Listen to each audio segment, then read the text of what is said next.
Hello, good afternoon, good morning, good evening regarding the time you're watching us. My name is Mwangi Mwaneki and this is the Mind and Mic podcast, and today we are back again with another episode, and today we are going to discuss about mental health. We are going to first understand what is mental health. We always have that segment of mental wellness, so today we must we must give ourselves a check-up on our mental health. But before that, we introduce my co-host and also our guest. So tune in and learn something about mental health. Welcome. Thank you. My name is Stacy Chow. Stay tuned to our Mind and Mic podcast. Until then. Hello. My name is Winnie, Wairimu. Thank you for hosting me today. Just a short introduction. I'm an ambassador from the High Five Wellness Forum, whereby we talk about mental health and everything, including mental wellness. Yes. And Winnie, could you explain to us what is meant by mental health? Mental health, according to our forum, we've learned so many things about mental health, and it's just relating to emotions, your emotional being, your psychological health, and the social well-being of a person. It's just the overall meaning of health, from emotional to psychological and even to the social relating with people or social well-being. And Winnie, how can you notice a person is suffering from a mental health? Before I go to how someone can know he or she is suffering from mental health, as what have I said, emotional wellness, it's just first you understand your emotions. When I'm happy, over excited, when I'm feeling low, and when I'm just normal.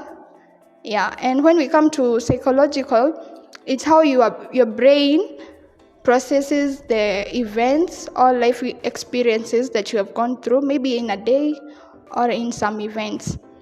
So when we come to when are you going to realize that I'm having a problem with I'm having a good mental health or a poor mental health, it's first you come to realize how am I able to manage my emotions? Am I able to know right now how am I feeling? Am I able to understand, like, right now, maybe for example, as a student, there's a time you have difficulties, and you go through some times in your life, and you find today I'm just feeling overtired. I don't feel like going to class. I don't feel like doing anything. It's a feeling. Everyone goes encounters, isn't it? Yeah. So before you realize that you have a good mental health or a poor mental health, you have first to understand your feelings. Like today, maybe I wake up, but I don't feel like doing anything. I just feel staying in my bed. I don't want to go outside. I don't want to see anyone. What is the reason behind that feeling? You see? So that's when you realize your emotion first. You get to understand your emotion first. After you realize the emotions that you have, then you understand how are you reacting. Yeah. Because we have said first it's emotions. The second thing is how you will react. So I'm feeling like I don't want to go outside today. I just want to stay in my bed. What's the reason behind of me? I don't want to just see anyone. I just want to stay in my bed. Maybe it's something like you are just having a conversation with someone maybe that morning, and you came to realize that in this conversation there's a way this person has told me or has said something that has hurted me, and you feel like today will I have the energy to cope with this day? Yeah. So yeah, it's first realizing your emotions and how do you process those emotions. Then they'll now show to how you react. Another question is, how do you deal with all those pressures? Because I understand that mental health can be poor because of, or can be deteriorated because of carrying a lot of burdens in your mind, and maybe it leads to depression, stress, and all that. So how can you advise someone they should reduce that baggage?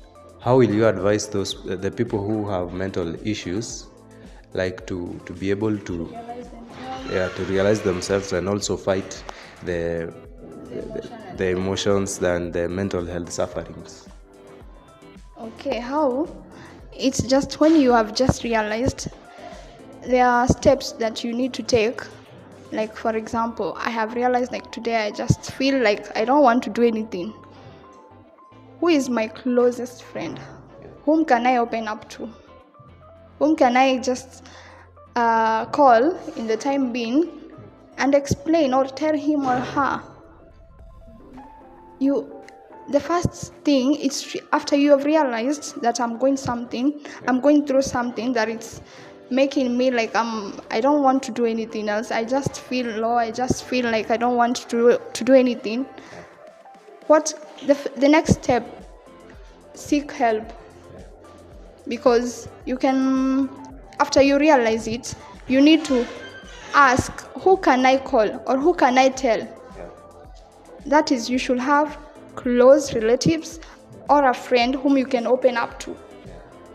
Because after you open up to someone, he or she will give you another perspective. Maybe you are just sad. Maybe he will tell you it's just because you are going through something. Like for the ladies, we have those times of the month, and you get to have hormone imbalance. Sometimes you just feel I just don't want to do anything, like a lady, I'm feeling just low. I don't want to do anything. At that time, the friends and the family that are around, you can call and tell them. And because it's someone who understands you, who knows how you are and how you react to things, or how you are basically are. So he or she will help you to know the way how you're going to overcome that situation at that time. Yes. Okay, and another question.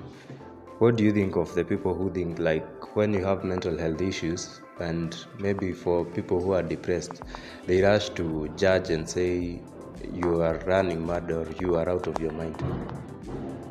It's because those people, they don't understand. They are not in your shoes, so they can't get to understand you. They want, people, they have that perspective of, I'm seeing you doing this, and this is the way I want you to do things. So this, he or she have perception, and there is the way you see things. So she doesn't fit in your shoe. So he or she expect you to do a certain thing the way he or she sees it's correct.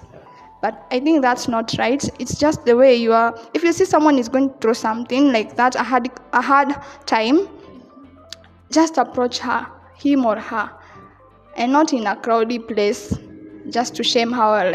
No, just call her and tell her the thing that you see he or she is not doing correctly, and she will correct. The last question is, are there any mental illness which are inherited, and how can you deal with them? Yeah, sometimes there are mental health disorders, basically from maybe families, genetics. They are there. You find in a family, people are just angry. Everyone is angry. Even you are told, don't go that near family, because everyone there is always mad. And if you just mess with him or her, just stepping on her toe, just a small thing, and he will go over you and destroy you, because they have anger issues. You've ever heard of something like that? That family has anger issues. They don't know how to manage the anger. It's there. It's genetic. They are there. Mental disorders like angers, we have seen it's just emotional. So sometimes you get to hear a certain family has those anger issues, but after you realize, the big thing is to help them by asking for, first of all, approach them.